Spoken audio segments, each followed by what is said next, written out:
Welcome back to the Philippines, and thank you for taking the time out of your day to come hang out with me. If you're new to my channel, hey, thank you for visiting. I hope you get something out of the video today. If you've been here for a while, what's going on, bro, man? I hope everything works out for you today, man. I'm riding around getting lost, so I decided to take you guys with me while I talk about today's topic, which is rotten leg, no cash, and homeless in the Philippines. Now, today's topic is a little bit sad. Well, it's really sad. I'm gonna be real. It's sad, man. And I kind of got to place a lot of the blame on the vloggers, man. Vlogging about the Philippines is nothing new. But today's vloggers tend to hype things up, which, they hype things up a lot, which leads to expats coming to the Philippines sold on a pipe dream. They hype it up so much that people literally uproot their lives to come here. And when they do get here, the reality of what this place is truly like, it pops you across the face, man. Hits you right in the grill, and that leaves people in desperate situations that will eventually spiral out of control, especially if you haven't planned for it.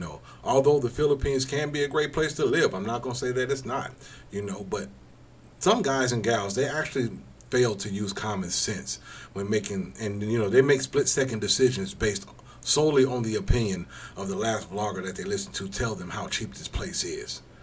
Now, today I received a video link from a friend. Hey, shout out to Victor for that too. And it was about a guy who came to the Philippines and got himself in some trouble. Now, it's been reported that he has a rotten leg, no visa, and no way home. And I'm pretty sure that you guys have seen the video that I'm talking about on the internet, but if not, I'll leave the link in the description below so you can see it for yourself. Now, this expat's name is Conan White, who is 60 years old, and it's reported that he had a botched surgery procedure done on his leg or his foot. Now, he initially came to the Philippines looking for love, which, unfortunately it went south for him. The expat actually claimed that his ex-girlfriend stabbed him, which led to the breakup. And now it's being said that he lives in some kind of hut. It's kind of like a prison for him with only one key to the main gate that's always locked, and he has no control over that. I don't know, man. That kind of seems fishy to me. I'm going to continue before I start throwing these rocks, though.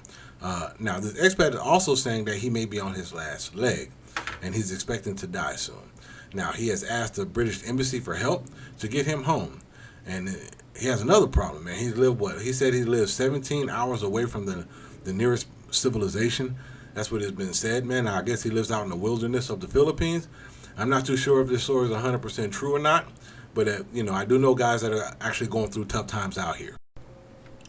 Now again, this is just another sad story and another sad example of expats not paying attention to the details.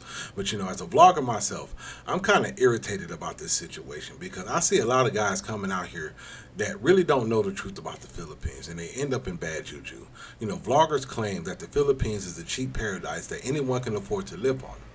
I've heard people say that you can live on amounts as low as $500 a month. And be honest with you, man, when people hear stuff like that on multiple channels, and it becomes natural for viewers to believe it. And quite honestly, it's not true, man. It's not true at all, man. You need way more than that.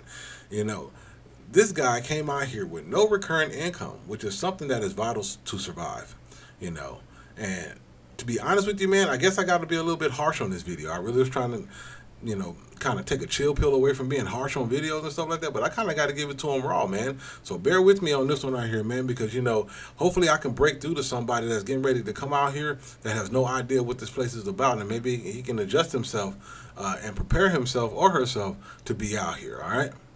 And the first thing that I'm going to talk about is something that we always say. If you don't have long-term residual income, don't bring your ass out here to the Philippines. Your ship will sink. Hell, it sank as soon as you jumped on the plane if you came out here like that. We as adults are responsible for our own finances. Okay, you know more about your finances when it comes to the limit of your financial stability. Stop thinking you can live here based on the advice of people who can do things that your wallet can't handle. All right?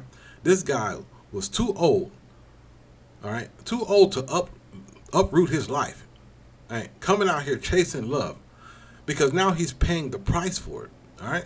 And that leads me to the next one. Number 2, don't trade your stability for love in any shape, form, or fashion. Now, this guy went to a foreign country that he clearly knew nothing about based on superficial circumstances that destroyed his way of life. Okay, he went from comfort and security to a hut infested with rats that gangbanged with cats, and he got bit in the process.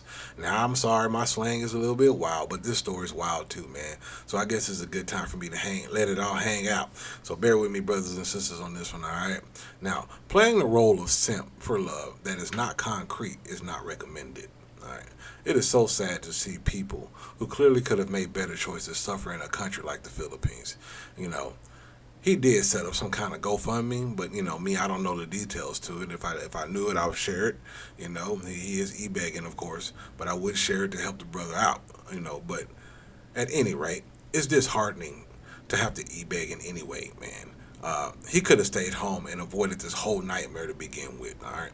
And that leads me to jump to the next one, number 3. Don't come here thinking that you get some kind of special privileges because your money stretches far here. This guy probably came out here with 1,000,000 pesos or less, thinking that the word million means he's rich, all right? 1,000,000 pesos today won't be spent the same way that it could have been spent a long time ago. And even then, that's not enough to just uproot and live here. All right, 1,000,000 pesos is not 1,000,000 pounds. It's not $1,000,000. It's not 1,000,000 Canadian dollars. It's not 1,000,000 Australian dollars. It's pesos. And when you understand how money is spent here, then you can actually give yourself a true assessment of how to allocate your finances. You need to understand something else too. The locals here truly struggle, and they live here. They know how to live here better than you do. All right.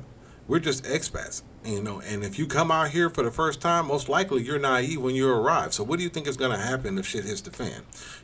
This guy is possibly going to lose his foot, his leg. He's stranded, and he's desperate. And it's probably all started by listening to some crappy blogger tell him that the paradise in the Philippines is cheap, when in fact, all right, you have to have money to play out here.